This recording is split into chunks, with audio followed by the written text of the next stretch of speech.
Want to stay ahead of the financial game? Join us tonight from 6 to 7 p.m. for an insightful journey through the day's market developments, financial updates, and investment news. Tune in for your daily dose of financial intelligence as we navigate the twists and turns of the financial landscape with expert insights. Only on the SAFM Market Update. SAFM Market Update with Jimmy Muyaha.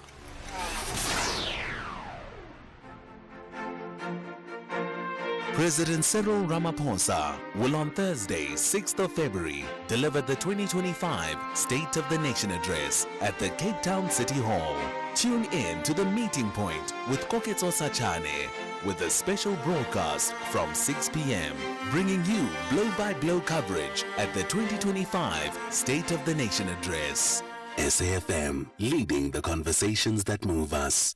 Choosing something to watch shouldn't feel like a full-time job. Scrolling, second-guessing, and landing on some comfort show just to dodge the way you started without chatting with the bae. Here's something that's actually faster than choosing a show: getting your car covered online with Santam. It takes 2 minutes to switch. Visit santam.co.za. That's Santam. This is freedom. The Full Circle with Bridget Masinga, Monday to Friday, 1 to 3 p.m.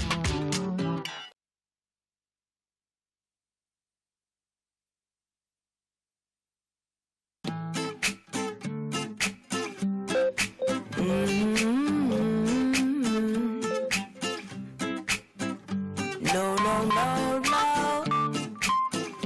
Oh, yeah.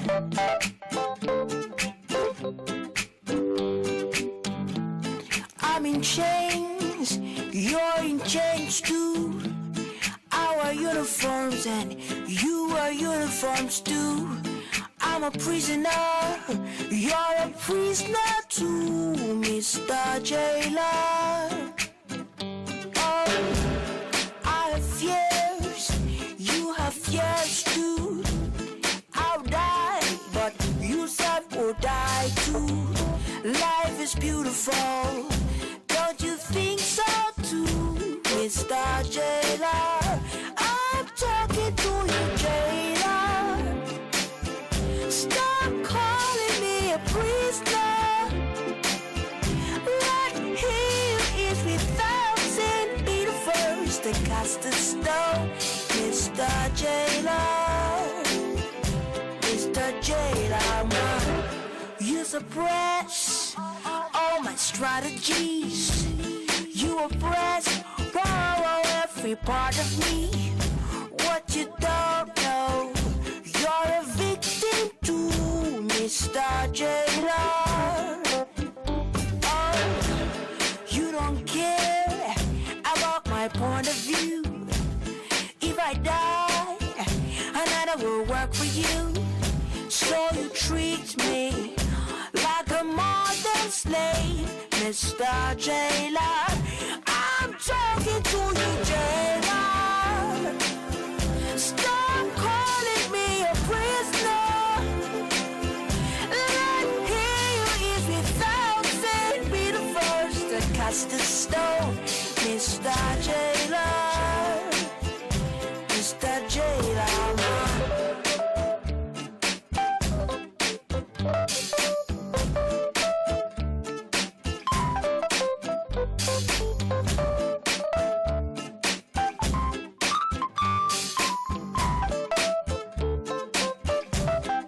You see, if you walking in the marketplace, don't throw stones. Even if you do, you just might hit one of your own. Life is not about your policies all the time, so you better rearrange your philosophies and be good to your fellow man. Stop calling me a prisoner. Let here is without be the first that cast a stone, Mr. Jailer. Oh, I'm talking to you, Jailer. Stop calling me a prisoner. Let here is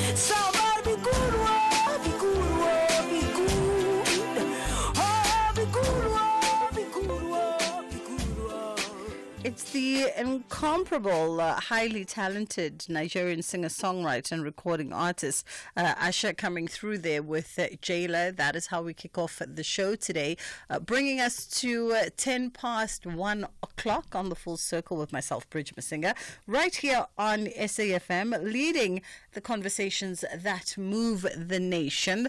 And we've got lots on the agenda today, casting our eyes on, of course, the call that has been championed by Build One SA, and that was to publish the National Register for Sex Offenders, calling on the Justice Department to do exactly that. Well, it seems as though the Justice Department has now decided to do that and publish the National Registry for Sex Offenders, and this has ignited a nationwide debate on whether or not this registry is going to be effective in combating GBV. And we'd love to know from you, in fact, how do you feel about the Sex Offenders Registry now being made public? Do you think this is a step in the right direction, and it would have the desired impact towards curbing GBV and sexual violence in the country? Or perhaps do you have some reservations? Perhaps you have some mixed feelings about this situation, given at times maybe the complexities that surround, cases, especially those where individuals maybe are found to be falsely accused. They do happen, not in the majority, but they do happen. And so maybe you've been thinking about it from that perspective. We'd love to know your take on it. Coming up also on the show today, last week we moved this conversation because he was out in Australia.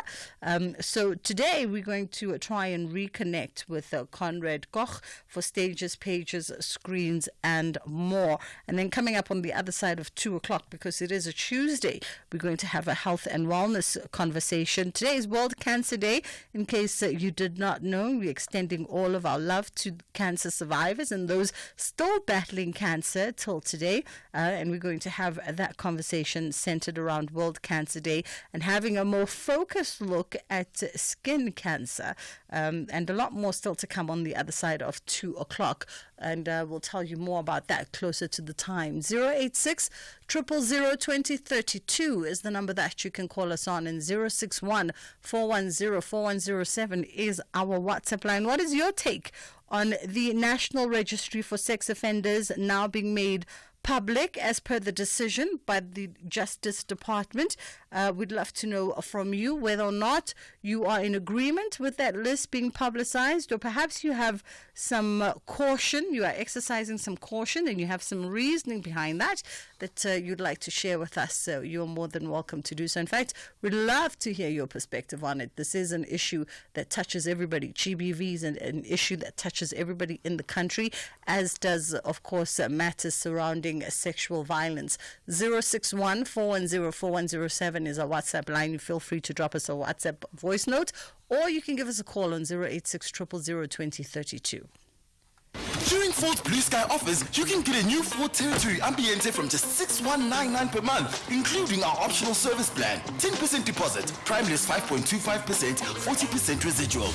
Visit your trusted Ford dealer today for Blue Sky offers, where our Ford Family Guarantee comes standard. Limited time offer while stocks last. T&Cs apply. The National School Nutrition Program and social grants are instrumental in ensuring that children's needs for food and other essential services are met. We need a minimum health promotion levy of 20% on all sugary drinks to support social protection initiatives. Find out more on the next episode of Chew on This at heala.org, HEALA.org, on 30 January from 3 p.m. The National Pulse, weekdays, 3 to 6 p.m. And you can correct me, that the DRC government is your enemy, and now if you're saying the South African government is fighting alongside them, can we also say that they're also your enemy? No, I think that the South African Defence Force that is fighting in Sami DRC, the SADC force that came to fight alongside the Congolese army, should not be there because they are involved in a fight that they do not understand, that your population, I have seen, does not understand or support. Yolande Makolo, who's the spokesperson for the Rwandan government. You're listening to the National Pulse on SAFM. Missed it? Find the podcast at safm.co.za. Conversations that you connect with and react to. SAFM. All right, it is the Full Circle with myself, Bridget Masinga, on SAFM. So the Justice Department's decision to publish the National Registry for Sex Offenders has ignited a nationwide debate on whether or not it's going to be effective in combating gender-based violence. Build One SA has been one of those organizations that has strongly supported this move, and they've argued that publicizing the offenders' identities serves as a deterrent, especially for crimes against children. However, though, there's also a school of thought, experts that warn that while the list promotes accountability and transparency, it's not a long-term solution to GBV. And instead, they've called for more systematic interventions, including education, stricter enforcement, and social reforms. But this is a conversation that involves every South African in one way or another. And I wonder, with the list now going public, what are your thoughts on it? And do you think that this would be a move in the right direction, given the statistics that we face every single day in the country around GBV and femicide and, of course, sexual offenses? Do you think a list like this would actually deter offenders or repeat offenders from committing crimes? The possibility of knowing that you would be put on a sex offenders registry for your violations, where people can easily, just search your name on a search engine if you are looking for employment, if you are looking to be employed in sectors that deal with vulnerable demographics like children, if you are looking perhaps to move into neighborhoods. There are countries, for instance, like in the U.S., in certain states, where you do have to declare yourself, present yourself at the nearest police station if you're moving into a particular neighborhood and you happen to be on the sex offenders registry. You do have to let it known to the relevant police district that you've moved into X neighborhood, X street, this number house, and that information becomes readily available for your community to be able to access. So I wonder if you think that is something that would be beneficial in the context of South Africa. Perhaps you have reservations and you've given it some thought and you've discussed it with your friends and family over the dining room table, and you have an opinion one way or another. 061-410-4107 is our WhatsApp line. We'd love to hear from you. You're more than welcome to send through a voice note. I mean, there's no per se wrong or right answer to your opinion, because your opinion is your opinion. 086-000-2032 is the number you can call us on in studio, and my producers will ring you right back. All right, we've got Build One SA's Deputy President Nobuntu Hlazo Webster joining us now. How are you doing? I'm well, thank you, Bridget. How are you? I'm great, thank you very much. This is something that Build One SA has been advocating for. You started the petition. You have over 20,000 signatures on this petition. So I presume for you, it's a step in the very right direction. No, absolutely. It is a step in the right direction. It's a step in the right direction if it is implemented accordingly, and if it is implemented in a way that actually ultimately gives the access that we have been advocating for. And to this end, I've written a letter to the minister this week to find out some really important aspects that would actually determine whether or not it will make a difference. And some of the questions that sit on that list that I have sent to the minister is, as a first, what is this list? is this the list according to the Sexual Offences and Sexual Matters Act, which then prescribed what the list should have? Is that the list we're talking about? Are we talking about the same list? What are the offences, or which are the offenders that sit on the list? That's first most important. Second is to say that we know that there have previously been backlogs. When it's published, who will be on that list? People who have been convicted as of which date to which date. That's important. And then most important for me, accessibility. Mm-hmm. How and who will be able to access the list. So you could say it's going to be published, but maybe it's only accessible at police stations. And that's a limitation, because people would then have to make their way to a police station. You often find in police station, it's not even easy to get other information that you go there looking for. Or is it only on the internet? Some people don't have internet. So when you say it's publicly accessible, what do you mean? So it's a step forward if those types of issues are taken into consideration. Yeah. Well, Nobuntu, let's maybe then ask you to expand for us as someone who's, sort of championed this for well over 2 years now. Firstly, maybe let's start with your first question that you pose to the department, which is, the implementation of this list. So how ideally would you prefer or would you desire for this list to be implemented? So first of all, it would be important that sexual offences as defined by the Act are the ones listed on that list. That's the first.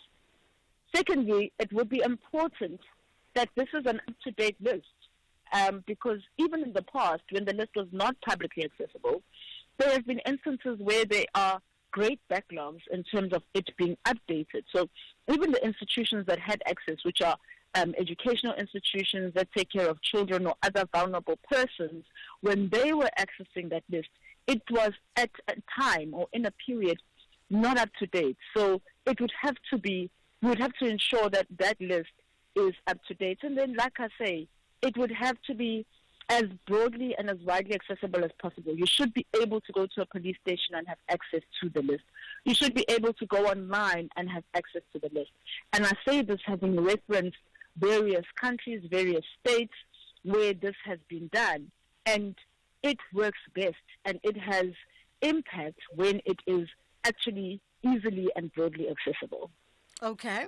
And the other thing that you bring up, and perhaps we'll double back to, just the limitations of that list and how does one safeguard? Because maybe we should just stick to it, because there are folks who are going to say, well, we live in a democratic country where even, perpetrators and those convicted have rights to some degree of privacy.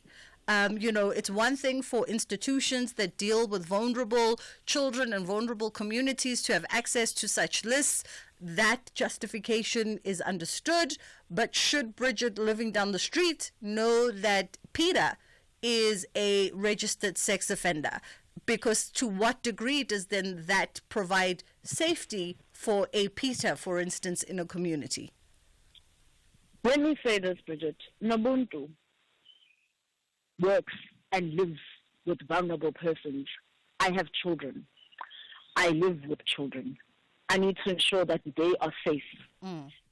I engage with children in various spaces where they need to be safe. Children that come to church need to be safe. My children at my house need to be safe. And so who I give access to my house to is important. I need to make sure that I'm keeping my children safe, that the people that come in and out of my house, whether they are there to work, whether they are there for a meeting, for a social gathering, I need to make sure that those people are safe and I can keep them safe.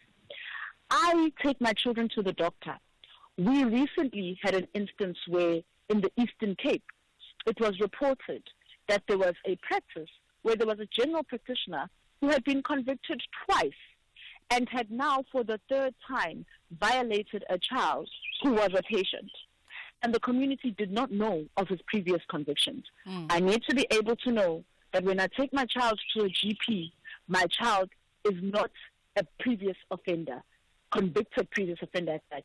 Because in this country, 9 out of 10 offenders who are convicted actually then go and repeat the offense. That's one. Secondly, it becomes a discouragement to those who actually would even consider perpetrating for the first time, to know that there is that kind of consequence that sits as a listing that limits your access to women, that limits your access to other vulnerable persons, to children as well. It serves as an important discouragement. And for those who then go and speak about the safety of offenders, the law actually has provision for their safety. It has provision against vigilante type activity, and they are protected by the law from any sort of act which then compromises their safety as people who have been convicted and were previous offenders. All right. We'd love to have your thoughts on the conversation. And of course, our WhatsApp lines are open for you to send through a WhatsApp voice note. You also mentioned that part of the questions that you sent through to the relevant department around this list being made public is you wanting clarity on what does the list look like. Expand on that for us a little bit, because you also brought up that it would be of concern to you to know the time frames of this list. So, I mean, if we're talking, for instance, about a list that was last updated 12 months ago, that becomes a problem. You know, if we're talking about a list that is not regularly updated, that is not up to date, it means that you actually have people who have been convicted, some of whom may be back in society, who don't appear on the list. And so that really defeats the objective of the whole process. So it's very, very important that you know who is on the list. It's also important that we know which offences sit on the list.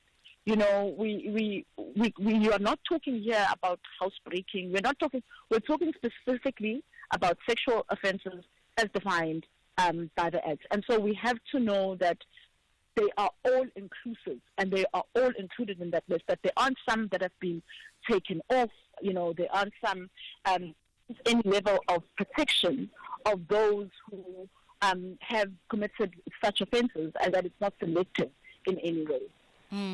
I think I'm just looking at the time, because I would also, I think, for the benefit of our listeners in this conversation, some folks might be wondering to themselves, well, if we keep highlighting that, this list should really be a list that concerns itself with those who've committed sexual offences as defined by the Act, perhaps it would be even of benefit for me and the listener to also get an understanding of that definition as to what it includes, under that definition of sexual offences.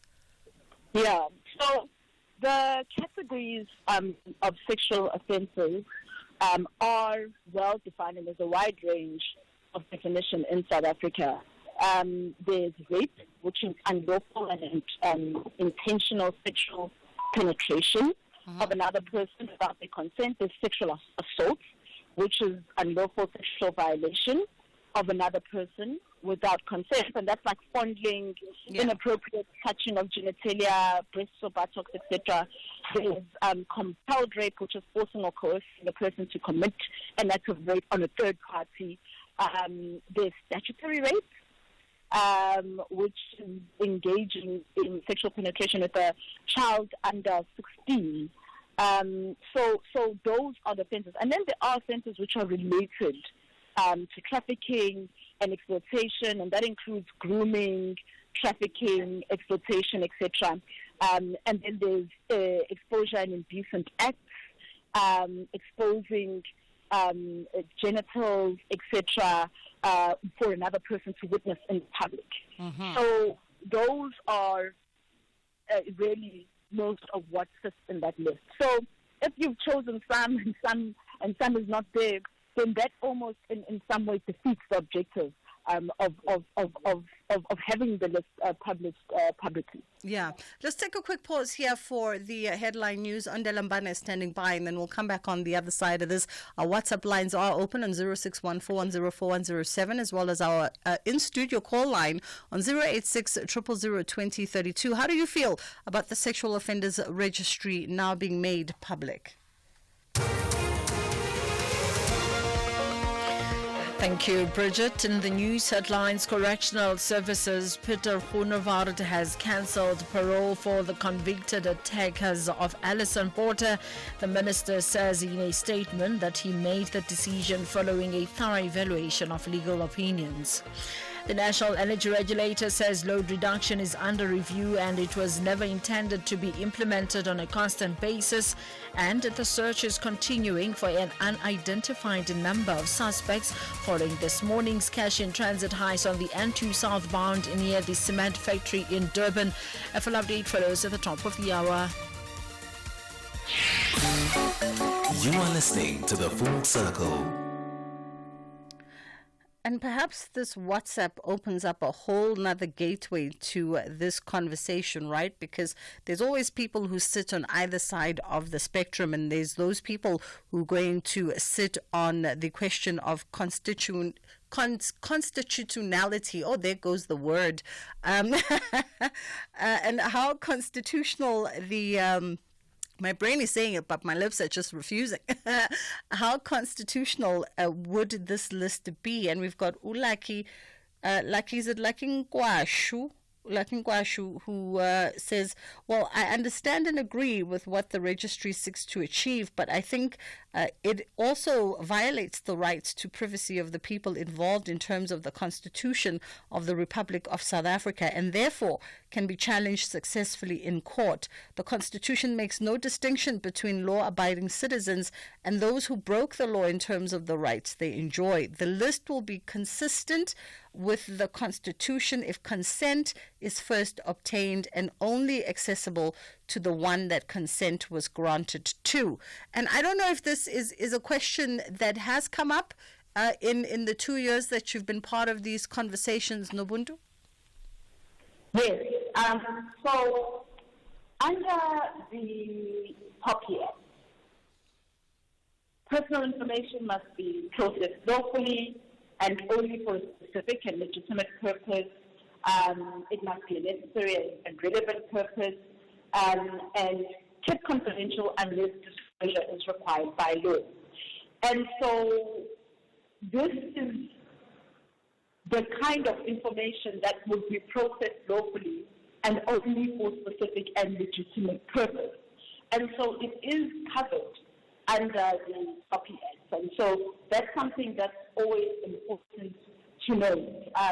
And, you know, where there are reasons or there's a requirement for additional types of safeguards, then this is what the department would have needed and needs to be able to process so that there are no backlashes. So these are some of the questions asking, and we are making sure that the department had done in preparation for this release.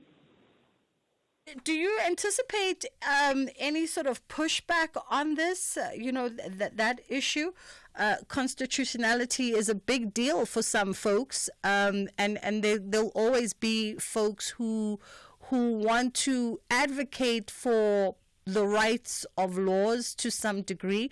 Do you anticipate any kind of pushback from NPOs and NGOs fighting perhaps for this list to go back to its original form of limited access, limited data, I guess as it was previously to it now being public?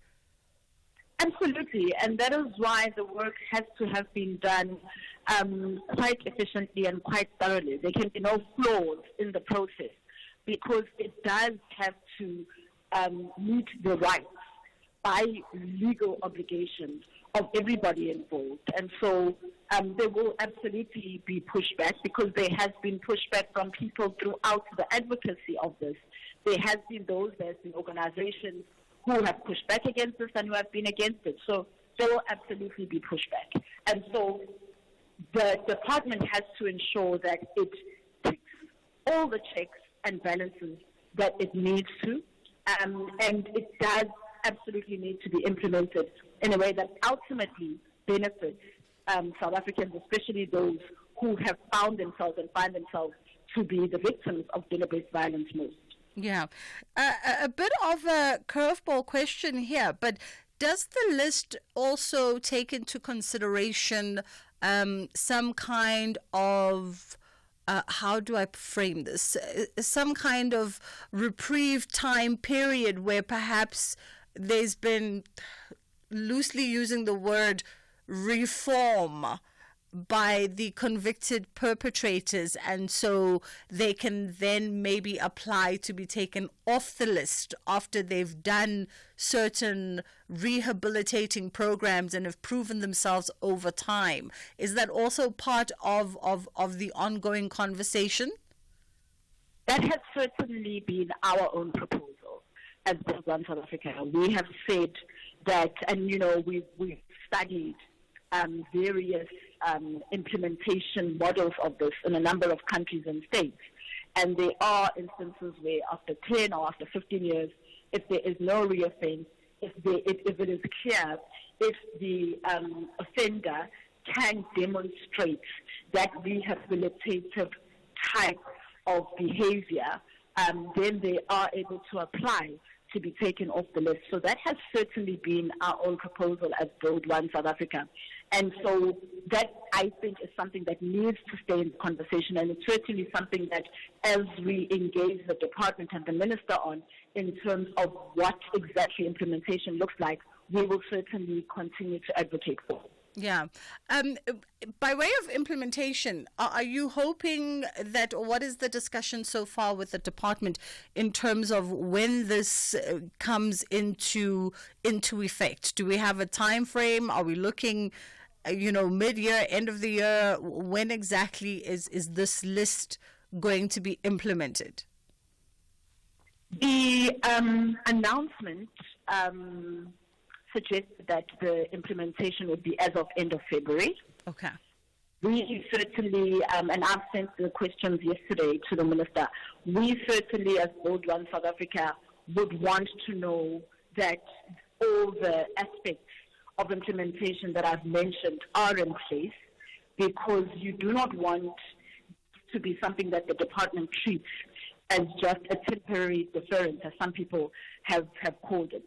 It actually needs to be something that is taken seriously and something that genuinely works towards becoming a preventative measure when it comes to gender-based violence. We have enough interventions that look at what happens once the violation has taken place. We've got to do much more work in terms of ensuring that we have interventions that look at what happens before and what happens to prevent the violation from taking place. Sure. Let's jump to WhatsApp quickly as we prepare to wrap up the conversation. Hi, this is Bridget, together with your visitor and the SAFM listeners. This is Ngabs Etripala. For me, anything bad or anything that's going to paint a criminal negative, I'm okay with it. So, whatever manner, let them be published. I just want to find out if they have maybe thought of those who are found to have lied or wrongly accused people. What have they thought of them when it comes to painting them negatively, like I've alluded in those who have been found guilty? Thank you. Ngabs saying, for all intents and purposes, he's in agreement with offenders being made public, but wondering what happens in the case of wrongly accused. And I can only but venture to think that the list would only really feature people who have been found guilty. Sure, absolutely. So I get what he's saying about those who are wrongly accused and maybe those who are wrongly convicted. Mm-hmm. And that is a separate conversation, because we're speaking of one aspect of starting to address the issue of gender-based violence. Part of the other aspects include what happens when it comes to law enforcement. What are the processes at police stations? And we need to make sure that we do have more specialized units. There are too many police stations that don't have specialized units to deal with even the reporting of cases. We need to make sure that we have more speciality when it comes to the court process and the court system, as well. We need to make sure that we have the right resources, and we don't always have enough resources that come into play when you talk about the process, the process of the legal process when it comes to these cases. And so that is still a part of the work that needs to be done. This is but only one aspect. And what he is speaking to is in making sure that actually when you look at even the judicial process, the judicial process is of itself also strengthened. Yeah. The law enforcement process is strengthened so that you actually have less cases of wrongful conviction and of wrongful accusation, because those do happen. Nobuntu, we have to leave it here for this afternoon, but we appreciate the time. That was Nobuntu Hlazo Webster, Build One SA's Deputy President, on that conversation. It's just gone 20 to 2 o'clock. We're going to take a quick pause and then we're going to come back and we're going to get into the lighter side of life. President Cyril Ramaphosa will on Thursday, 6th of February, deliver the 2025 State of the Nation Address at the Cape Town City Hall. Tune in to the meeting point with Koketso Sachane with a special broadcast from 6 p.m. bringing you blow-by-blow coverage at the 2025 State of the Nation Address. SAFM, leading the conversations that move us. Bridget Masinga on SAFM. I swear this afternoon my brain and my lips are not working in tandem, and it is the strangest thing as a broadcaster. It could also be because one is fighting a bout of flu. But yes, we push on nonetheless. As we get into stages, pages, screens, and more now, we are catching up with Conrad Koch, who is a comedian and a ventriloquist, of course. And we are talking around this new production coming up, Despicable He to the Mother City, which is in February. One of my producers, I looked up and my producer Conrad is chuckling because we were debating. She was saying hey, I was saying he. So I was like, do you laugh in vernacular? And it started a whole different conversation. How are you doing this afternoon? I like that conversation. I love that kind of thing. Hey, that's my pronouns. You know what I mean? It literally had us chuckling earlier on in the day. But how are you doing? You good? I'm great. I've just finished a killer a time at the Perth Festival, the Fringe World Festival in Perth in Australia. Raving reviews. Everybody loving it, amazing shows, and I'm very excited to be bringing the show to Cape Town from Monday. Very excited. It's such a fun show. Really, it's very hard to imagine more fun legally and outside of the bedroom. Really, tons of fun. I love to hear it.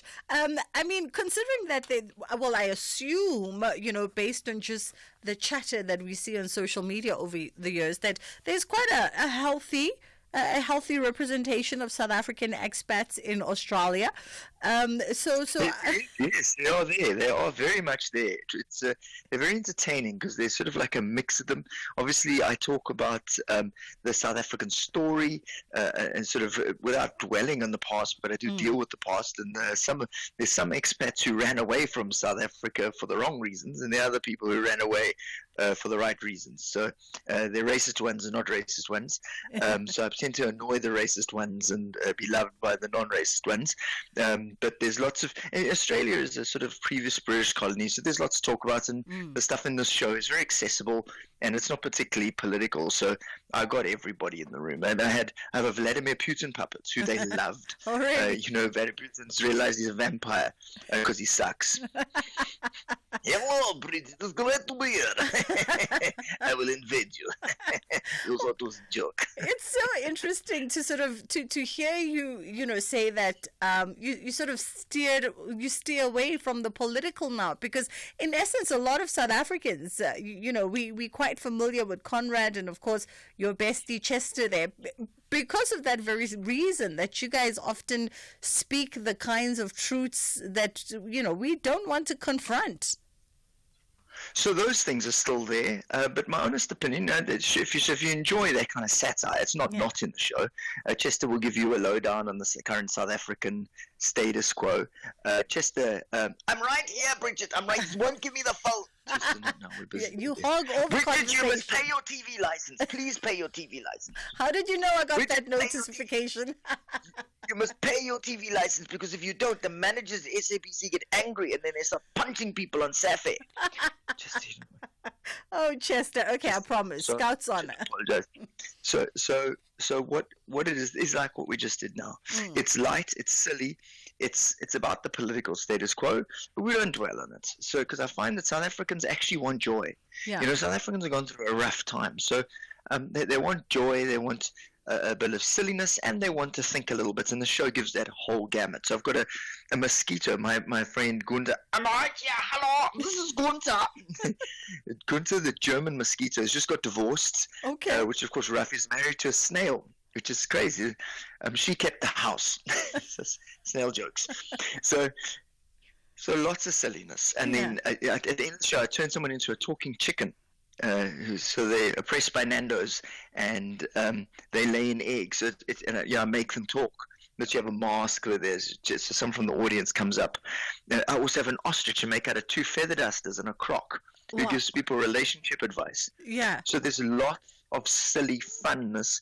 You can bring a 12-year-old to it and they will love the show. You can bring a 90-year-old granny to it, they'll love the show. If you like watching a bit of political commentary, you'll love the show. If you don't like political commentary, you'll still love the show. The thing about what I do is not stand-up. Yeah. So it's not just some dude with a mic going, hey. It's lots of fun characters that do sort of stand-up-ish stuff, but it's got a real fun aspect to it. I mean, how does one manage to sort of, I just find, sort of a ventriloquist mind something interesting, because your ability to dance between the different characters that live in your head in real time, unedited, is something that a lot of us will probably never be able to understand, let alone do. And now you've got obviously the domineering Chester who wants his light because main character energy, but then you've got all these other folks that are coming through now as you continue to sort of build on this journey. Well, it's like we all are in life. There's different aspects of all of us. So what's fun about the show is I get to bring different aspects of myself, but it connects with everyone at different levels. So you might have part of you that feels a bit insecure. You might feel like Gunther the mosquito. You might have an amazing new character that everybody loves, and actually people love him the most at the end of a lot of my shows, in spite of Pete Chester's amazing popularity. Is Mr. Dixon, my high school teacher, who gives ridiculous advice on parenting, on being a teacher, on how to handle aging, and he really is a ton of fun. He chats to the audience. You'll see he's gone viral several times on Instagram and TikTok for giving the most ridiculous advice on how to be a parent.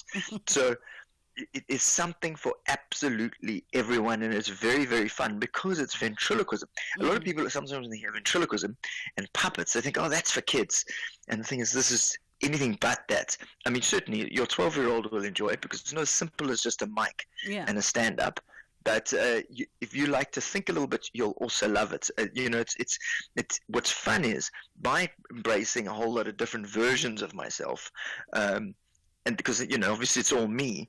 What that does is give different ways of being for people to access. Sometimes people really like the ostrich because it's so flamboyant and gives relationship advice, and some people like my DJ puppet where I take a hoodie off. I literally take my hoodie off, I put my feet in the sleeves, and then it's backwards, and the hood of the hoodie is a face with sunglasses and a hat, and my feet are its hands, and he DJs, like he actually DJs.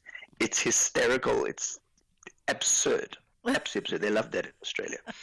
Like a DJ puppet. I can imagine. Well, listen, what a way to start the conversation, I guess, in a room. How do you go about sort of, preparing and writing for, because I think that's the other thing that we underestimate, the writing process to comedy. That's effectively what comedians are. We are writers. All comedians are writers. And the comedy is like the tip of the iceberg as far as the workflow. Most of the time it's been writing, and then a small fraction of the times it's spent actually on stage. You know, what I do, there was a point at which I was like, how do I deconstruct South Africa in a way that makes everyone face their, the things that we won't talk about, speaking truth to power every inch of the way. And while I do enjoy doing that, I find it quite difficult for my own mental health. And to be honest, I find a lot of audiences just want joy. They don't want to not deal with social issues, but they need a very big chunk of joy in that process. And so for my own mental health and for the mental health of my audience, the writing process has been a lot more about what's just going to tickle us. What is the silliest thing I can think of? That's why Vladimir Putin had to be a vampire, because it's ridiculous. Let's hold it there for a second, and then we'll come right back with Conrad Koch as we catch up with the, of course, the internationally nominated comedian and ventriloquist. Whether it is a CCMA referral, problems with a mechanic, or unfair blacklisting, Clientele legal plans are affordable, and you receive up to 670,000 rands worth of legal services per year. We cover civil, criminal, and labor-related matters. Our legal team will be your support 24 hours a day. SMS SAFM to 32195. That's SAFM to 32195. Clientele General is an authorized FSP and a licensed non-life insurer. T's and C's online. Standard rates apply. SAFM has signed a code of conduct that is enforced by the Broadcasting Complaints Commission of South Africa. Under the code, we are committed to giving news that is accurate, comment that is fair, and programming that is not harmful, does not amount to hate speech, or contain violence or explicit sex. If you think we are not living up to that code, then you can inform the Broadcasting Complaints Commission of South Africa. Direct any complaints in writing to the Broadcasting Complaints Commission of South Africa. PO Box 142365. Craig Hall 2024. Fax to 011-326-3198 or an email to bccsa@nabsa.co.za. For more information, please visit www.bccsa.co.za. The Full Circle with Bridget Masinga. Monday to Friday, 1 to 3 p.m. We are in conversation and catching up with none other than South Africa's multi-award-winning comedian and premier ventriloquist. He's celebrated for his razor-sharp wit and unforgettable characters. With over 130 million TikTok views and 2 international Emmy nominations. He's got a unique blend of comedy and satire, and he brings it all to stages around the globe. I can also imagine that with platforms like TikTok, I mean, 130 million views on TikTok is nothing to sort of be shy about. With platforms like that now being around and just having the kind of traction that they've had, it's and also given, we see all these mega international sort of talent shows that have put ventriloquism on the map. I can imagine when you are super talented, highly intelligent and clued in to social, political, economic issues and everything else, when you have that beautiful balance, that it's also... That's a lot of things. that it's also... I feel like you're talking about someone else here. No, I'm talking about you and Chester. Every car was available today.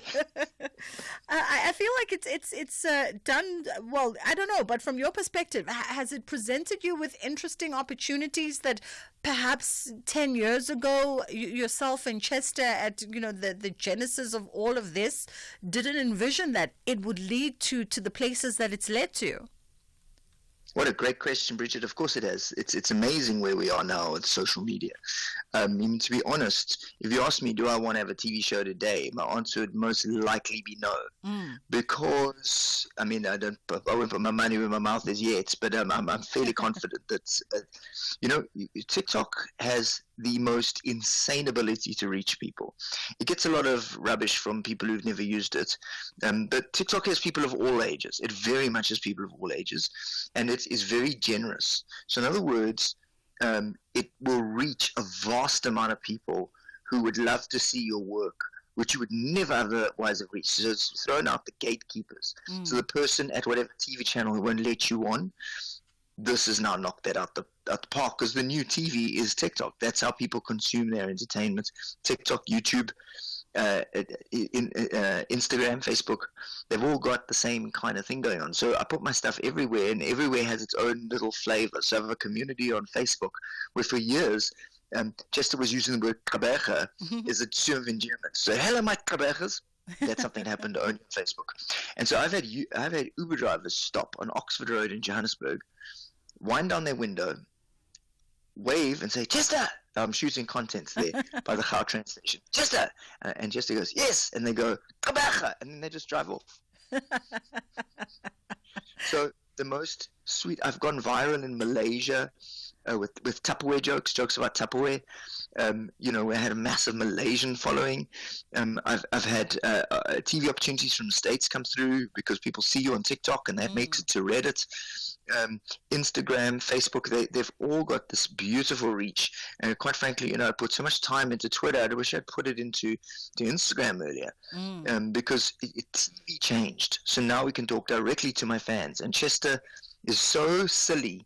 He gets away, the things he gets away with, I can get it out immediately. So, for example, he went up to some policemen standing outside Parliament during December, and he just said, hey, policeman. They said, hey, Chester. And he goes, hey, policeman, what's the place you call all the criminals? And they said, in jail. And he said, no, Parliament. And he ran away. And that all 1.7 million views just on TikTok. Oh, what a wow. And several hundred thousand views.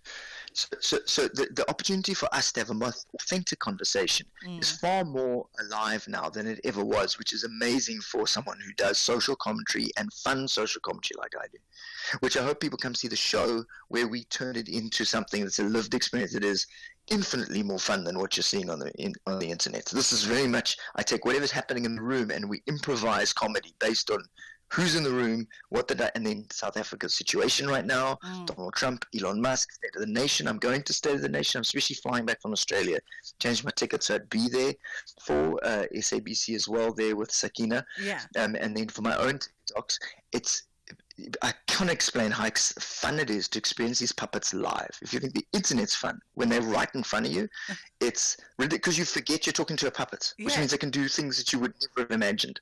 So I'm at the Theatre in the Bay from Monday until next Saturday, and you book at Web Tickets. You can also submit a tender at the Department of Home Affairs, but I think the Web Tickets operation is easier. Yeah. Gaten McKenzie will WhatsApp you a ticket. No, used to, because that's in Minister of Arts and Culture likes to take selfies more than he likes helping us, I think. But so you can definitely want to come see the show. It's PG, like 12, 13. So, if you bring your kids, if they're 9, they won't understand the jokes. If they're 13, there's nothing wildly crude. I don't swear, and they'll have the best time. If your granny will have the best time. Wonderful stuff. I like that little swipe at Minister, because no doubt he'll be buying 100 tickets to give away. So Theatre on the Bay is where we are at. Theatre on the Bay is where we're at in Cape Town, and Web Tickets is where you can go to get yourself tickets. It is a PG rated show, so you can bring the kids along, but obviously, make sure that they also are able to follow and have a good time. We can't wait to see you in person, and all the best of fun with you and Sakina out at the opening of Parliament come this Thursday. No doubt there's so much material that Chester's just waiting, and I'm sure Vlad also can't wait to step back into South African soil and give us his perspective. And that is Vlad Putin, the vampire puppet that's joining the cast for this particular production. That was Conrad Koch alongside Chester Messing. Also, Vladimir Putin, the vampire, made his debut right here on The Full Circle with myself, Bridget Masinga. It's 2 o'clock on the dot. It's time for the news.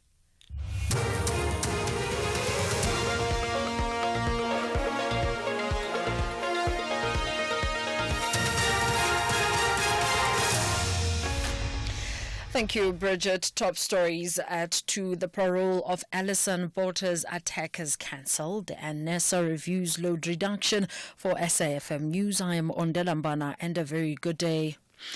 Correctional Services Peter Groenewald has cancelled parole for the convicted attackers of Alison Porter. The minister says in a statement that he made the decision following a thorough evaluation of legal opinions. Dr. Groenewald says the decision was made in accordance with the Correctional Services Act, with the primary consideration being the protection of the community, especially where acts of violence against women and children have been committed. Jens Kruger and Franz Dudoy have been sent back to prison. Insurance entrepreneur and founder of Steyn City, Do Steyn, has died. The family confirmed in a statement this morning. Steyn is also the founder of Auto and General Insurance Company. Along with his friend, the two developed the 9 billion rand Steyn City residential estate northwest of Johannesburg. Dow leaves behind his wife Carolyn, his children TJ, Louis and Tanya.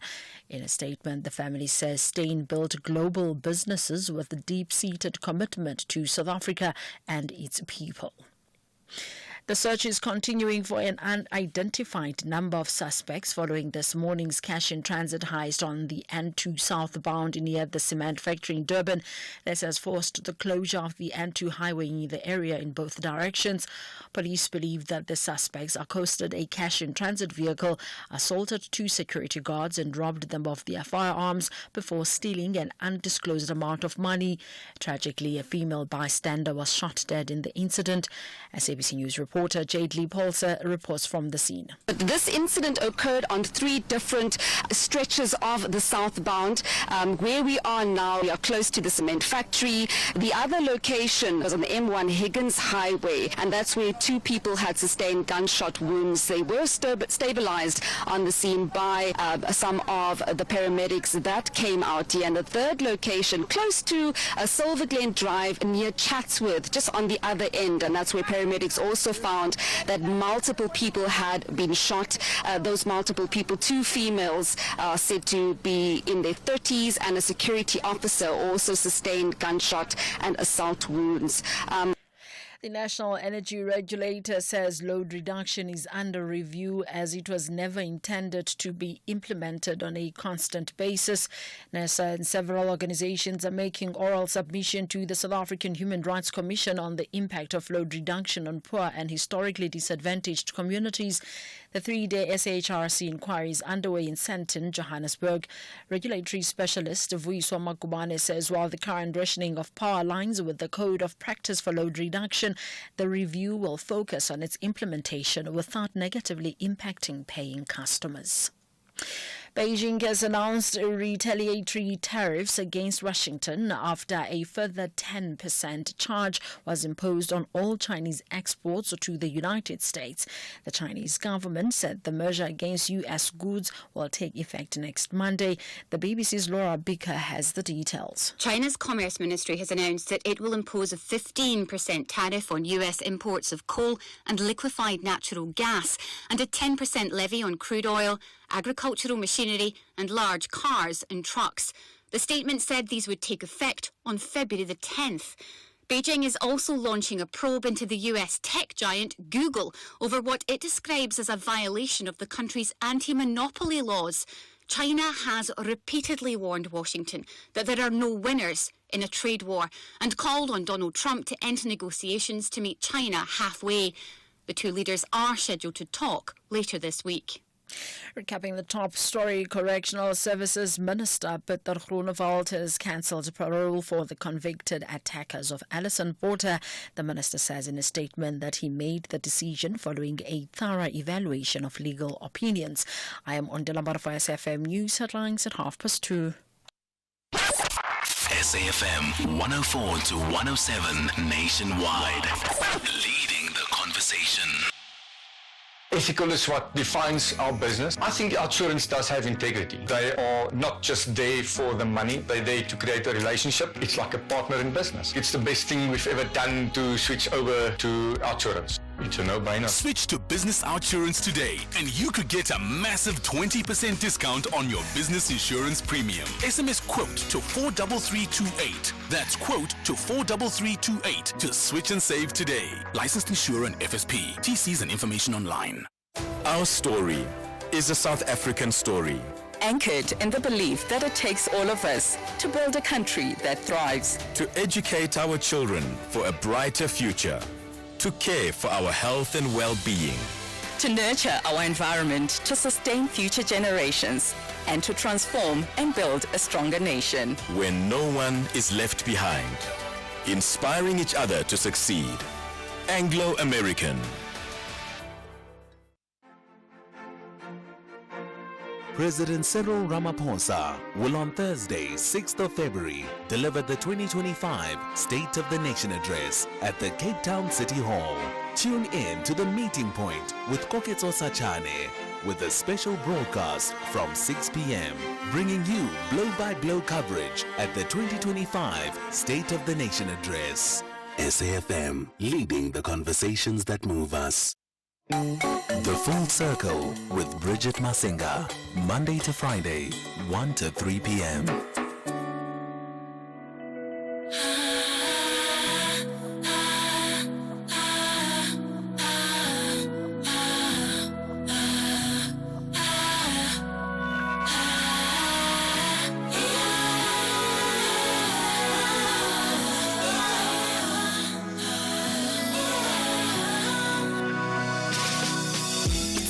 Bulali, ingoba isinda ngumboko wayo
It is Monewa, and Ndisoze Ndingume is the name of the song. Nisixhosa saba sikho right? Like, oh, Ndingame kaloku nibhale Nqume. Like, so it is an and it says Dingame is the name of the song. Monewa coming through. It's just gone 10 past 2 o'clock on the Full Circle. Myself, Bridget Masinga. Amidst all of the order that happens in the show and everything that happens on the news, we have a little bit of fun moments from time to time because things happen in real time between myself and my team. Anyway, right now, though, we're going to be having a conversation around World Cancer Day. Today is World Cancer Day, and we're catching up with Dr. Pranitha Pillay, who's a radiation and clinical oncologist practicing at Netcare Hospital. And we're just going to find out more about skin cancer in particular today, but have a broader conversation as well about, just cancer treatment and such. How are you doing this afternoon, Dr. Pranitha? Good afternoon, Bridget. Thank you for having me, and good afternoon to your listeners. Thank you so much for the time. So today is World Cancer Day, and of course, we extend all of our love to those who've fought a good fight and managed to beat cancer, and those that are still very much in the thick of things by way of going through their treatments and every day having to wake up to the diagnosis and face whatever comes ahead. It's not... Oh, I would, from the outside looking in, I would venture to say, not an easy journey on both patients as well as the support system. No, and I think that's putting it lightly. I agree. It is one of the most fundamental, life-altering moments when you hear this big word. Having to deliver the news and having to tell somebody and hear that, wait a minute, I've got cancer. In that single moment, it changes a person's identity, and it changes their entire lives thereafter. You're no longer the person you were, right? Yeah. And the families, and we kind of almost forget a lot of times about those that surround those that are diagnosed with cancer. I must admit, I think on this World Cancer Day, we should make a special call out to those who do spend so much time and energy and loving for somebody, because it's such a difficult job to care and love for somebody when you have no power, right? Yeah. As a doctor, I have power. I've got drugs. I can give you something. And I usually say to a lot of the caregivers who accompany patients is, it's difficult for you because you don't know all you want to do is just make your loved one feel better, but it's so hard because you've got so little to do to give them. It really is a very, very difficult job. You're absolutely right. Absolutely. And, we've spoken to a few couples who've sort of gone on the journey of cancer together, particularly around breast cancer. And I think we, rightfully so, as you say, we don't pay enough attention to the caregivers who themselves are having their own sort of secondary journey to you and experiencing so much emotionally. Wanting to be there for you, but feeling constrained at the same time, not knowing how to show up in the moment of support for you. Is it enough? Is it not enough? But just still sticking to the task at hand, and that is, even if it is just for you to feel a warm breath and to feel my hand by your side, I'm there and I'm not going anywhere. And we don't really, I'm so with you that we don't really take enough time to also just say to the caregivers that we see you on this journey. We see you and we acknowledge you and everything that you give to your loved ones. And, and I always say that, it brings us to the point about before being diagnosed, about going for screening, which is looking after our health. So, the importance of screening. It's actually the biggest gift we give our children. and our loved ones, because the sooner we diagnose or have found a cancer, it is so much easier, our outcomes are better. And it's the most scariest thing for people to consider go looking for a cancer. I think someone said to me once that. And I appreciate that when all too often, life gets busy and we want to put things off, that need to be done. We love postponing appointments, and we tell ourselves that right now I just couldn't deal with the cancer diagnosis, so I'm not going to go and look for it. So I'm not going to go and do all my screenings. But yet it is it's not just taking care of yourself. You actually provide peace of mind for those that care around you, those around you, right? It's the best gift we give our children, our loved ones, is by looking after ourselves, by getting sure to get screened and pick it up early. Absolutely. And today is, pardon me, there, Dr. Pranitha, I'm sort of fighting a bout of flu. But today being World Cancer Day, we also wanted to focus, on skin cancers, because I think a lot of us are not very familiar with the varying types of cancer. Of course, breast cancer has enjoyed global PR, and that conversation has really enlightened and awakened so many people and saved so many lives, because people are proactively aware of things that they need to look out for. But very little is known by way of skin cancers. Well, it's a good point you bring up, that and before I talk a little bit about skin cancers, is we only have, unfortunately, somehow one idea of what cancer is. And I think historically, because some cancers get a lot more money, to be frank, and a lot more airtime, you tend to hear about them a lot more, and you have this idea of what cancer is. But we have more than 200 types of cancers, and there's no single patient who has the exact same type of cancer as their neighbor. Like, there isn't. It's the most unique thing, disease that we can see today. And we, in fact, call it that we practice precision medicine now, where we rather are more interested in you as the individual, not just that you have one type of cancer. And I'm really harping on it, because people are so afraid. And skin cancer, for example, has this notion, there's lots of myths around skin cancer, which is, only fair people get skin cancer. And that's not true. So we know that it's actually one of the most common causes of cancers in South Africa. It's the top 3 of both men and women in South Africa. It's incredible, but also important because it's also one of the most preventable. But in terms of the types of cancer, in our skin, we have different cells, and we have melanoma, which is the pigment that gives the pigment to our skin, and we have non-melanoma type skin cancers. Yeah. Those are the most common types, but we have many different types of cancers. Dr. Pranitha, I just want us to pause there for a second, just so that we're not interrupted by the break.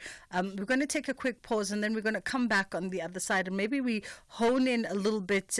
We begin with the 2 most common types, and then we unpack the rest of the conversation as we go along. It's just gone 20 past 2 o'clock on The Full Circle. Myself, Bridget Masinga on SAFM.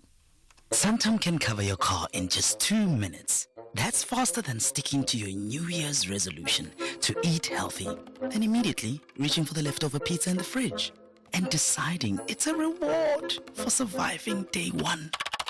Get your car covered in just 2 minutes so you can live in the moment, not in the worry. Visit santam.co.za. Santam, this is freedom. Santam is an authorized FSP, a licensed non-life insurer and controlling company for its group companies.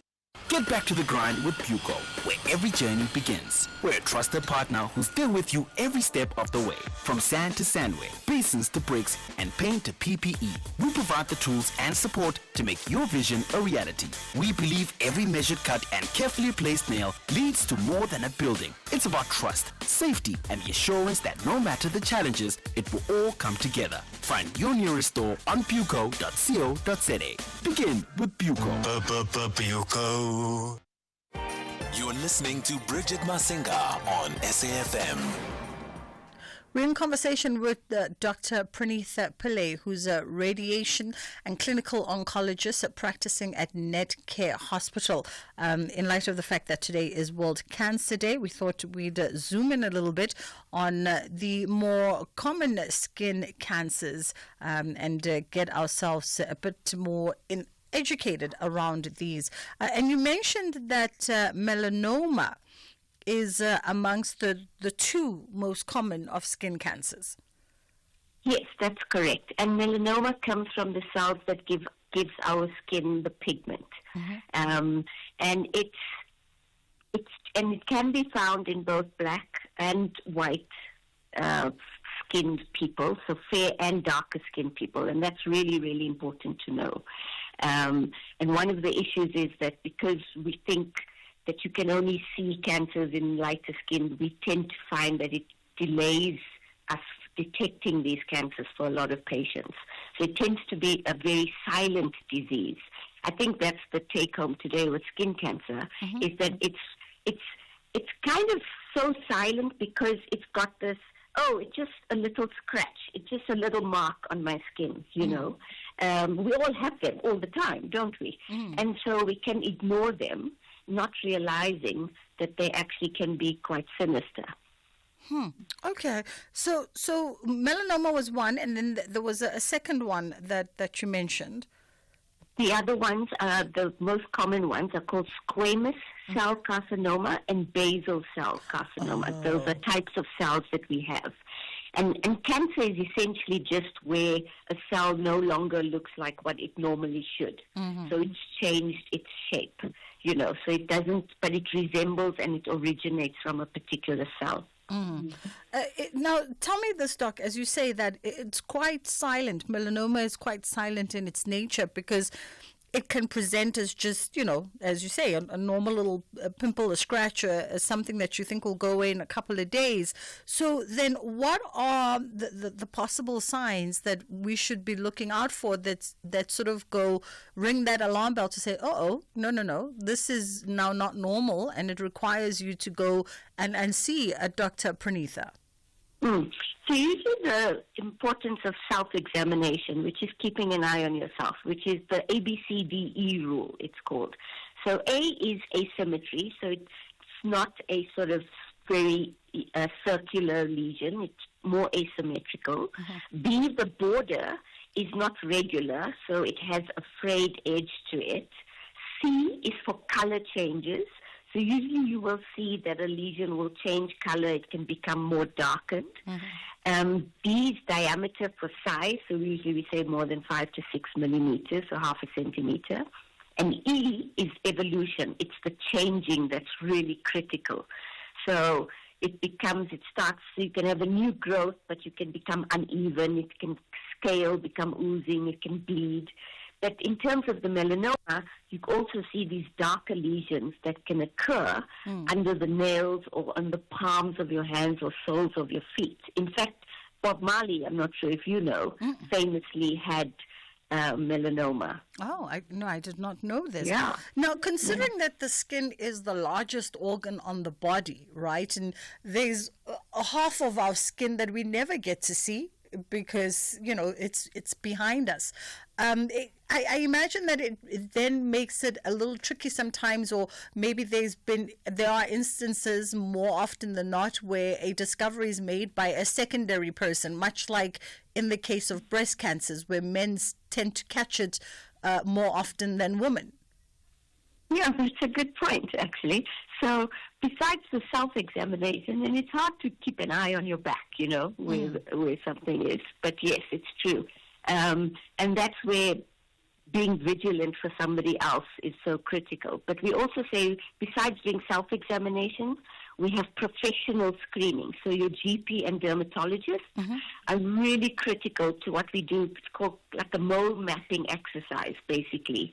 So annual dermatologist checks are really critical, where you keep an eye by somebody who knows how to, and they have special equipment that they're able to look at these lesions under a magnifying glass. And that's really, really important. So not just, your loved ones at home, but also you should be doing a regular professional screening. Okay, I actually never thought about that, adding a dermatological screening as part of the annual screenings. But here we are. You've, given us something else to sort of do just for our own general health. The good part, though, is you say that even though it's most common, it's also most preventable.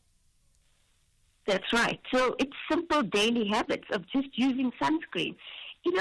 It's strange, but we all know it. We know we should. You actually need to reapply it during the day, so it's not just once off in the morning. You need to avoid peak sun during lunchtime when it's its highest. No, tanning beds, I think today we should know, definitely increases your risk dramatically. And importantly is to be good role models for your children.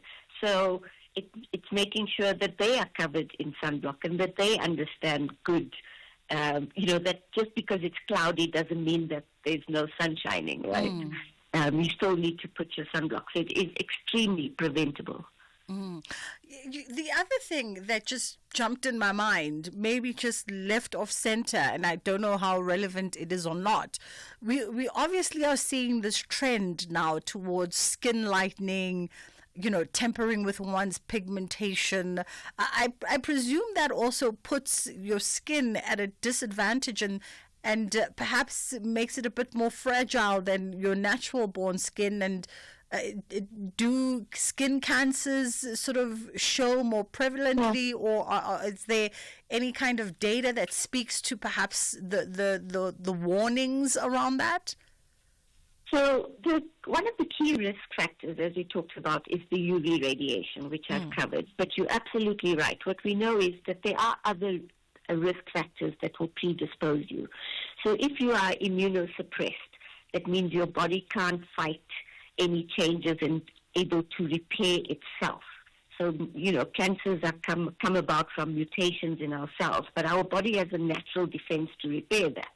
So if you are immunosuppressed, so people who are maybe taking steroids or have immunosuppressive diseases, HIV, diabetes are critical, where those patients need to be on the alert. But you can have chronic ulcers. We have a lot of patients with chronic ulcers. Those are also risk factors for an area that sees repeated trauma that can actually end up getting a cancer in there. The skin lightening creams is interesting. I think the data there is still very, very new, but it is starting to emerge that the toxic ingredients in these creams are actually they're dangerous.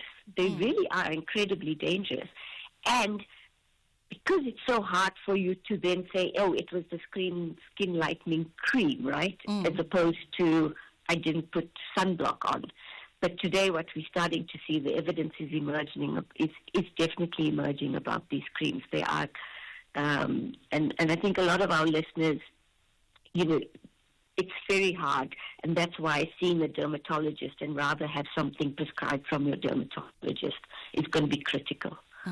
Absolutely. You'd rather be safe. Rather be safe than not. Yeah. Dr. Pranitha, thank you so much for just walking us through this. And I think the big takeaway is any dermatologist will say, or any skin aesthetics doctor would say, if you listen to anything that I tell you today, sunblock. And we've okay, they've released Dr. Pranitha. My intern's running my calls today, but we've had the conversation. But yes, on that note, Dr. Pranitha, just thank you for your time.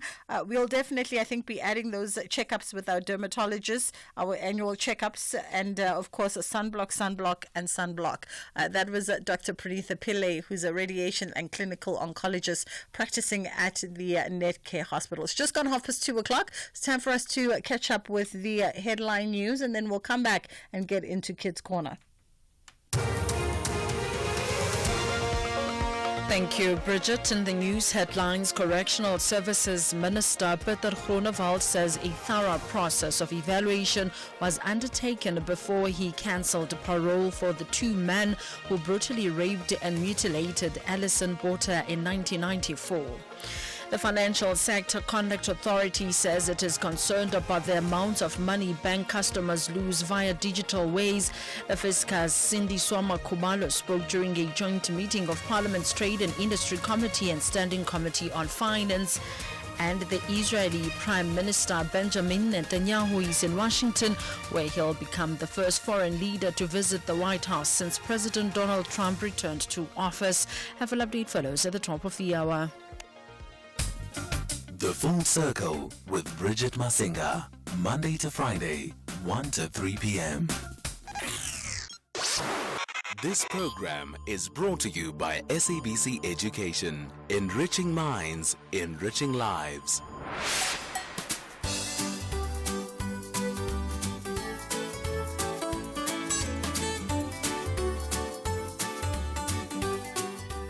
Good day, everyone.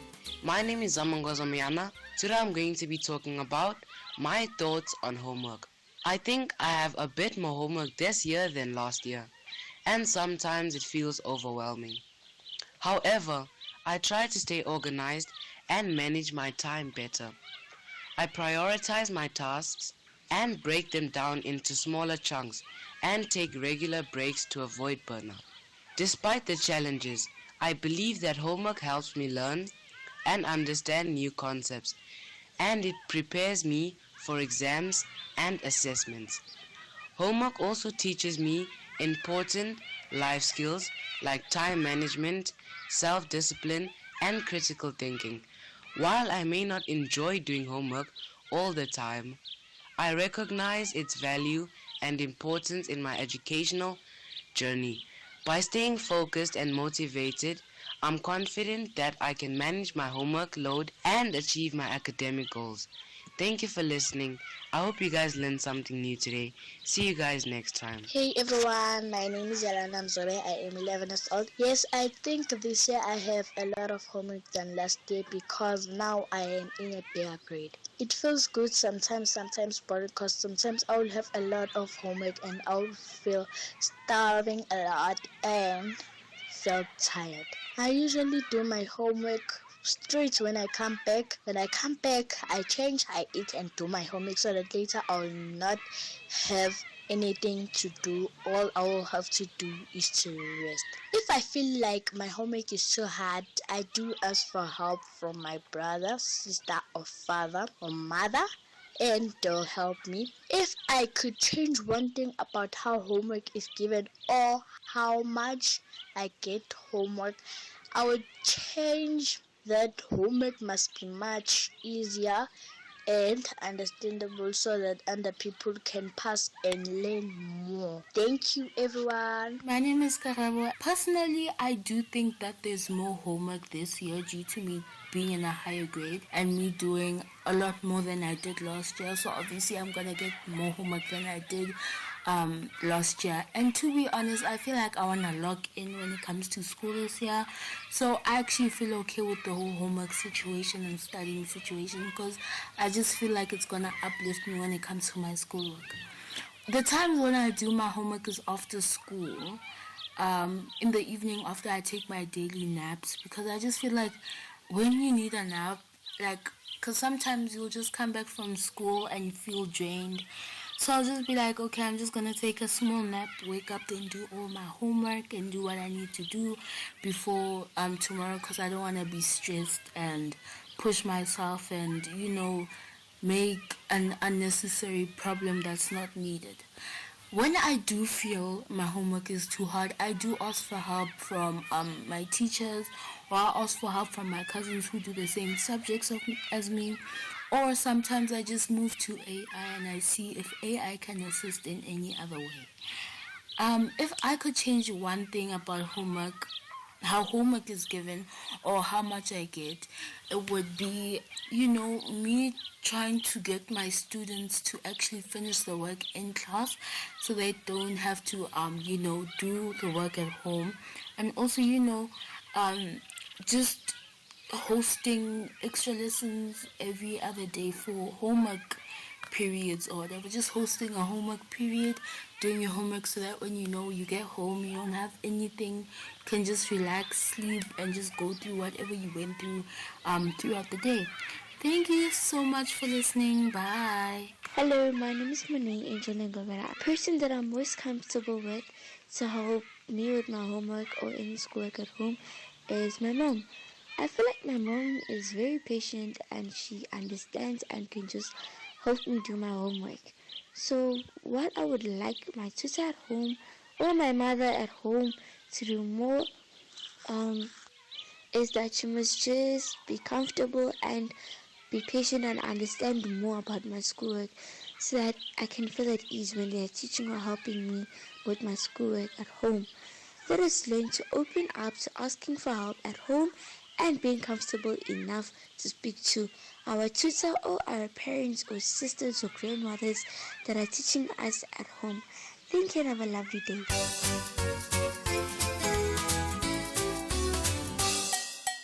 Hello friends and happy Tuesday. Today let's talk about homework. Do you feel like you have more homework this year than last year? If you do, don't worry, you're not alone. As we move to a new grade, we get more things to learn, and that sometimes means more homework too. But guess what? Homework is not just extra work. It's a great way to practice and get even better at what you're learning in school. When do you usually do your homework? Right after school? In the evening? The best way to finish homework without stress is to find a time that works for you. Some kids like to do it right away so they can relax later, while others need a little break first. Find what helps you focus best. But what if your homework is too hard? That's okay. Homework is all about learning. So if you don't understand something, ask for help.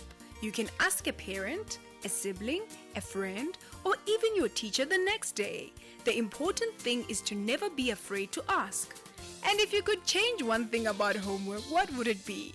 Maybe less of it? Maybe more fun activities?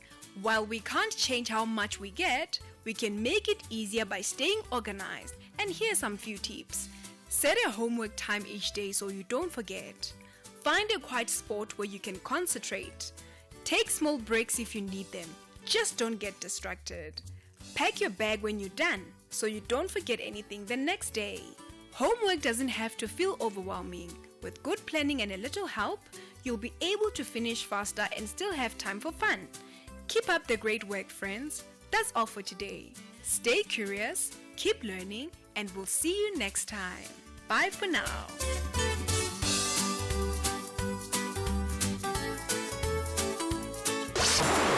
This program was brought to you by SABC Education. Enriching minds, enriching lives. Action is getting tougher in the second half of the league. The Folks want to ease off pressure with a win, but the Eagles aim to fly with 3 points to remain in the top 5. This is the Bundesliga, football as it's meant to be. Catch Borussia Mönchengladbach FC versus Eintracht Frankfurt FC on Saturday, 8 February at 7:30 p.m. live on SABC Sport on DTT Channel 4. Also available everywhere for everyone, always on SABC Plus and SABCSport.com. Proudly brought to you by SABC Sport. For the love of the game.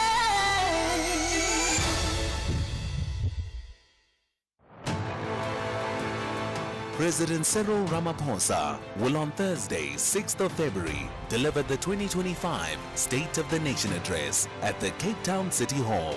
Tune in to the meeting point with Koketso Sachane with a special broadcast from 6 p.m. bringing you blow-by-blow coverage at the 2025 State of the Nation Address. SAFM, leading the conversations that move us. You think that reheating leftovers would be quick, right? But somehow they're still cold, so back in they go. And by the third time, you just eat them anyway. But you know what's faster than reheating leftovers? Well, get your car covered online with Santam. It only takes 2 minutes to switch. Visit santam.co.za. Santam, this is freedom. Bridget Masinga on SAFM. Alrighty. In our last conversation today, we are catching up with Dr. Ellen Moyler, who's the founder of eSkin, which is a premium skincare range, an Orchard aesthetic clinic. And we're still piggybanking on the conversation that we had with Dr. Pranitha, touching on skin health, general skin health this time. Limpopo's skincare landscape is evolving, and this is also driven by unique environmental factors and very much a growing awareness of the professional skincare solutions. So unlike other provinces where trends focus on hydration or anti-pollution measures, in Limpopo, the hot climates make hyperpigmentation and uneven skin tone the most pressing of concerns. And my, oh my, I was at Bella Bella in November, in the middle of a heat wave. I left Johannesburg. It was 34 degrees. I got to Bella Bella hoping to have a relaxing long weekend, and I was greeted by 36 degrees consistently. It was hot. How are you, Dr. Ellen? I'm good. How are you, Bridget? I'm fantastic. Thank you very much. It gets so hot in those parts of the country, Limpopo, Mpumalanga. It's as though the sun is quite literally just sitting, hanging out on your back and saying, how you doing?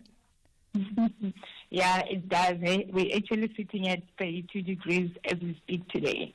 So it does get quite hot. Wow. And I mean, 32 degrees, I think, for, native Limpopoans, that is like a cool day. It is, because we do get to 36 and 38, as you mentioned. So today is actually quite a chill day. Yeah.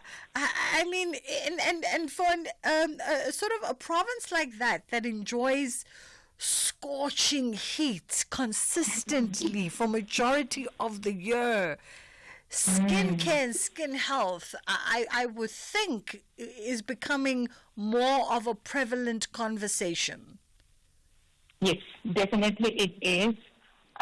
There is a lot of skin conditions that we actually, you mentioned hyperpigmentation earlier, is actually one of those biggest issues, obviously because of the sun burning the skin. So we have a lot of hyperpigmentation and uneven skin tone. It's a big thing. One of the scariest stories that I heard while I was in Bella Bella, and now the community escapes me, and I'm sure my listeners are going to help me.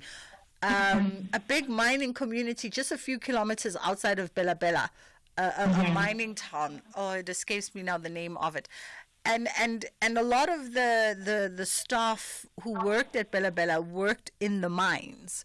And they were talking about being underground in this mine, this rock that really is just boiling hot, and you're kilometers down in this rock, and how physically your skin starts to instantly react. You see lesions and bubbles, and apologies for the graphicness of it, but they say you literally see your skin burning every time you go underground.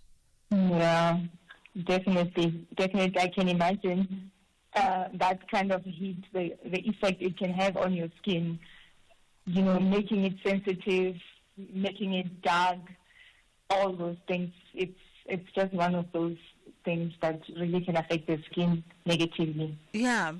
I said that unlike other provinces, you're now seeing the trend in Limpopo where there's a focus more on hyperpigmentation. Talk to us about people being conscientized, because you can be born in an environment and your skin sort of adapts to some degree. You know, your genetics get kind of used to you coming from that environment. But if it's that extreme, you know, does the skin accommodate and adapt enough? Or does it need more medical interventions now and more proactive interventions to help it along? Yes, it does definitely need interventions. It's difficult for anyone to adapt, you know, with this kind of weathers that we're talking about. It's difficult for anyone's skin to adapt. You obviously have to just have some sort of measures that you put into place to try and help with hyperpigmentation. It could be anything from just putting sunscreen every day, or just, you know, getting serums that will protect you from the heat or the pollution, or just getting into doing the skincare treatments that will help you with the pigmentation if you're already at that level where it's advanced. We were having, a very serious conversation around skin cancers, melanoma, just a moment ago with Dr. Pranitha. And she was sharing that the perception has been, and we know this, we live in black and brown communities, the perception has always been through the years and the generations that things like skin health and skin cancers are things that really affect Caucasian people, those with like lighter tonage and pigmentations.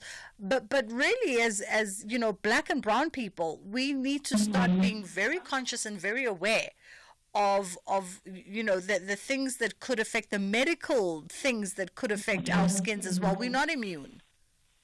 Yes, definitely, Bridget. We are definitely seeing a rise in skin cancers in African skin.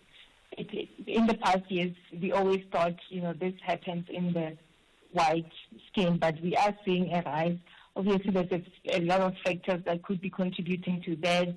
You know, also the use of some of the skincare substances could also be contributing to that. But there is definitely a rise in skin cancers in the black skin lately.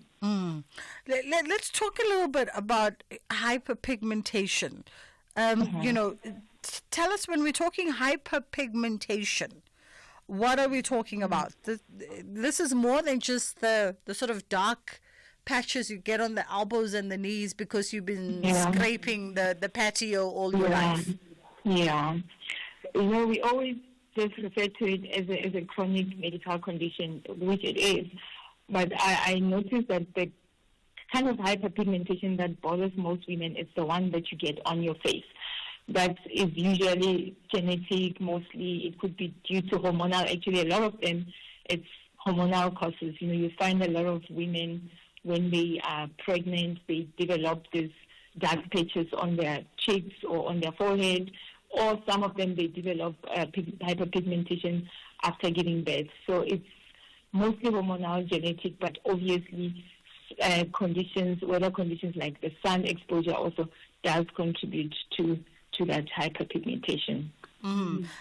How do we go about sort of, how do we know that, okay, this is hyperpigmentation? Because we go through moments, right? You get a little bit of sunburn, you get a little bit darker. The seasons, there are folks who, as the seasons change because of the heat and the cold, they go one shade, 2 shades darker, 1 shade lighter.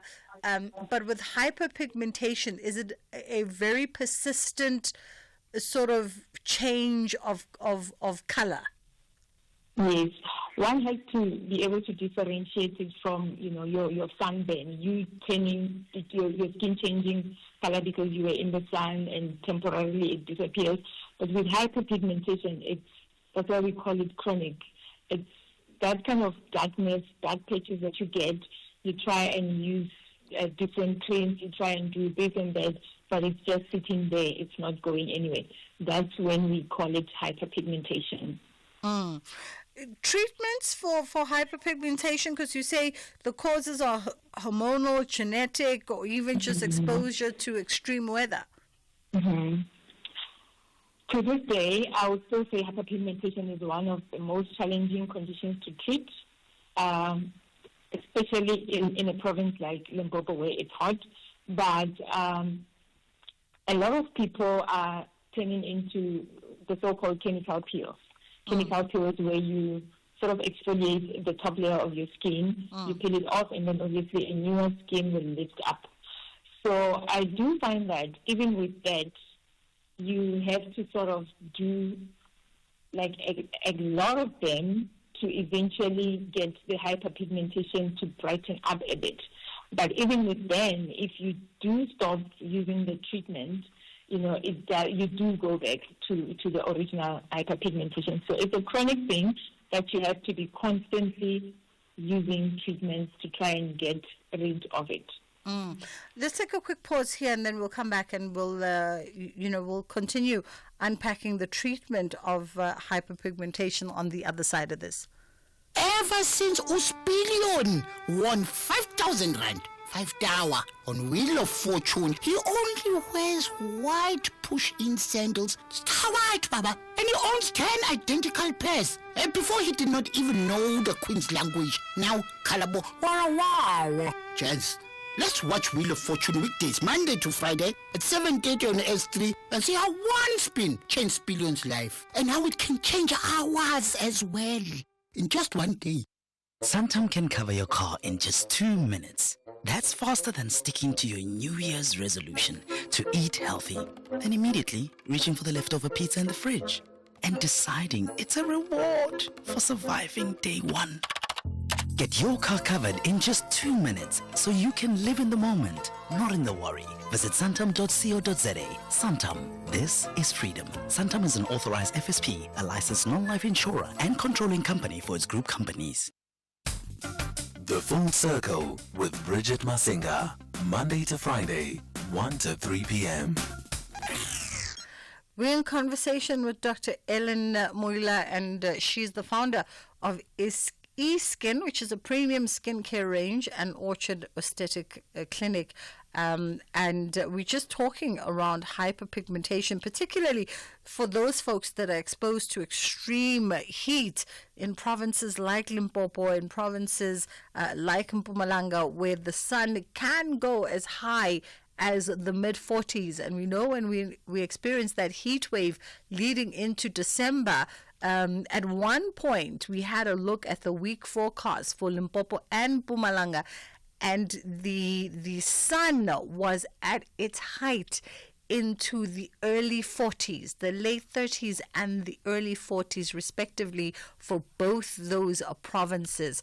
And I have family in Mpumalanga. My mom comes from Mpumalanga. I've got my aunts and my uncles and my cousins and nieces in Mpumalanga.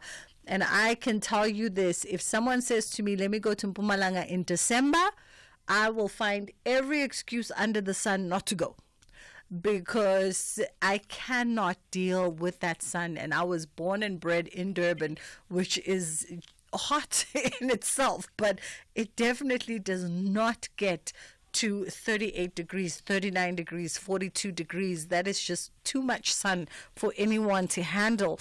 And when we talk about a hyperpigmentation, and particularly chronic pigmentation, when we look at the treatments, because you said the treatments, unfortunately, for some of these diagnoses are ongoing, but these are also not cheap treatments, right? Depending on whether you are diagnosed with something that's more hormonal, genetic, it can be a tricky treatment plan. Yes, definitely. Looking at the cost, honestly, it doesn't come cheap. As I mentioned, it is a chronic condition that means you have to be on a treatment, on a long-term kind of a treatment. So it does become a bit costly. And, we always say if you can prevent it, maybe by using sunscreen or your vitamin C, try and do that, because when you have to do your monthly chemical peeling, it's a bit pricey. When you have to buy skincare products that will have your vitamin C's and all those ingredients, it does cost a bit. Yeah, and I mean, chemical peels, as a girl who indulges in aesthetics for many years now, chemical peels are not cheap, and also chemical peels only really deal with a portion of your skin. They're not a head-to-toe treatment. For the most part, a lot of them are, sort of face and décolletage, and that's about as far as they go. Yeah, definitely. It only focuses on the face mostly. We can, to a certain extent, do up to the neck, the back. But you can imagine if I had to do a chemical peel all over the body, the amount of money that one will have to pay for that, it will be quite a huge amount. Yeah. So are there any sort of more cost-conscious preventative methods that people could look at? I know you mentioned vitamin C. It does carry a cost in itself. The fortunate thing is you can get it over the counter and you can compare prices. There's reasonable ones. But are there any other methods, I don't know, tried and tested, maybe even indigenous ways of intervening here, perhaps even diets that work from the inside out, if that's possible? It's honestly not that easy, but I would say just avoiding the sun will help. Putting sunscreen definitely will help. And in terms of diet, yes, one can if one sticks to a diet that is low in fat, a good diet, a healthier diet, to a certain extent, it does help. But it's really difficult to just say these are, preventative measures that you can take so that it doesn't happen to you. It's not that easy to just say. Now, for folks that live in Limpopo, we've got the old guard, the old generation, can't tell them nothing about baby boomers. This is the son that they know. This is the son they've become accustomed to. But you also have a lot of, younger citizens who grow up in these provinces. Are you seeing that there's a bit more sort of proactive curiosity around how we live with the sun and work in the sun, but also still take care of ourselves? Yeah, I would say, because obviously it does affect their confidence to a certain extent. I think this is what usually will bring them here. It does take away their confidence. It doesn't matter what age group you are, whether you're young, whether you're old. It does really affect their confidence. That's why you find many of them trying to explore all these new treatments, just trying to see how they can, get rid of their hyperpigmentation. Let's talk a little bit in our final moments. Glutathione, which from what I understand is something that your body sort of creates and manufactures naturally, but obviously it's become the buzz sort of intervention in aesthetics medicine, but it can be taken to the extreme. Is this something that can be used in moderation to also help with pigmentation under the right supervision, given that the patient has got the right mental capacity as well as to not take it to the extreme? Definitely. I like that you said under supervision, because it's such, everybody wants to do glutathione, but what people don't understand, this is a medication which can only be prescribed by a doctor, and initially glutathione was used for other medical conditions. So the skin brightening thing just came as an aftermath, which obviously people enjoy. But just like any other medication, it does come with side effects if it's done in higher doses. It can cause, to a certain extent, some toxicity in your body if it's not monitored. But when it's used properly, it is a good thing. It helps with hyperpigmentation, especially all over the body, where you cannot do treatments like chemical peels because of the light surface area of the body. It does help with those kind of pigmentation all over the body when it's done properly. Dr. Elaine Mula, perhaps I should have entered the glutathione conversation 5 minutes ago because we fast run out of time. But that could be a whole different conversation on its own on another day. We appreciate your time today. Please be sure to sunblock. And thank you so much for sharing some of your knowledge. That is it from us this afternoon. Listen, the MPs are busy there with the live feed on SABC News asking questions on that SANDF mission in the DRC. You can tell from the posture and the hand movements and gestures that it is quite heated and it is quite robust. And no doubt Ashraf is going to be touching a little bit on that as well, and probably also touching, on SONA, with the build-up to that SONA, the opening of Parliament happening on Thursday. Sakina is going to be broadcasting live from Cape Town for that. From myself and my team, it's time for us to make way. Inshallah, God willing, we do it again.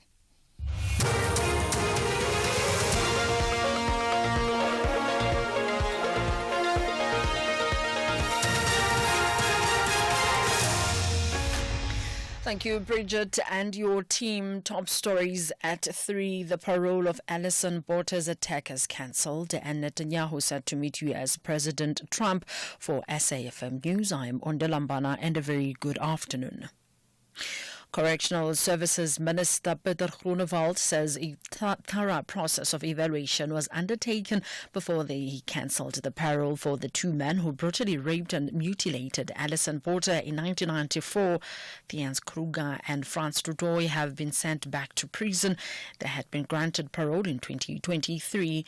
Porter was reportedly not given an opportunity to object to the parole decision at the time. Dr. Groenewald says the decision to cancel parole was made in accordance with the Correctional Services Act. My primary consideration is the imperative of protecting and securing the community, particularly in instances where acts of violence against women and children have been committed. The Financial Sector Conduct Authority says it is concerned about the amounts of money bank customers lose via digital ways. The Fiscus Cindy Swama Kubalo spoke during a joint meeting of Parliament's Trade and Industry Committee and Standing Committee on Finance. Chairpersons of the committees called a meeting with the banking sector to discuss competition, transformation and the provision of credit for productive activities. Makubalo says they have worked with banks over the years to improve customer services, but there are some remaining concerns. There's a big project on the digital fraud. The numbers that we see in terms of the losses that the customers are experiencing are quite concerning.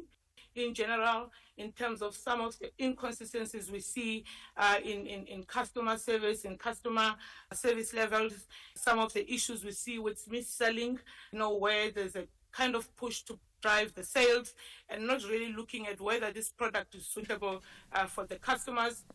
The Special Investigating Unit is investigating alleged corruption and maladministration in the Limpopo government-owned company Great North Transport. Over 500 million rand in pension funds allegedly went missing at the company. SIU spokesperson Kaiser Khanyago says some former contractors and board members at the bus company will be investigated. Proclamation 246 of 2025, the Greater North Transport, authorizes the SIU to investigate allegations of corruption in 8 contracts and maladministration in 6 contracts at the Great North Transport in Limpopo. The SIU will investigate allegations of corruption of board members, officials, or employees of the Great North Transport or contractors, suppliers, and service providers. Non-profit organization Project Youth SA has urged President Cyril Ramaphosa to deliver a State of the Nation address that has bold, actionable solutions, especially relating to youth unemployment, water security and school infrastructure. The President will deliver the speech on Thursday night. The youth-led organization says despite promises made in last year's SONA, youth unemployment remains high, with over 60% of the 15 to 24-year-old jobless. Project Youth SA CEO Sibahle Zuma says the rise in youth unemployment is concerning. More than 50% of youth under 35 live below the poverty line, and 60% of those without a matric certificate remain unemployed.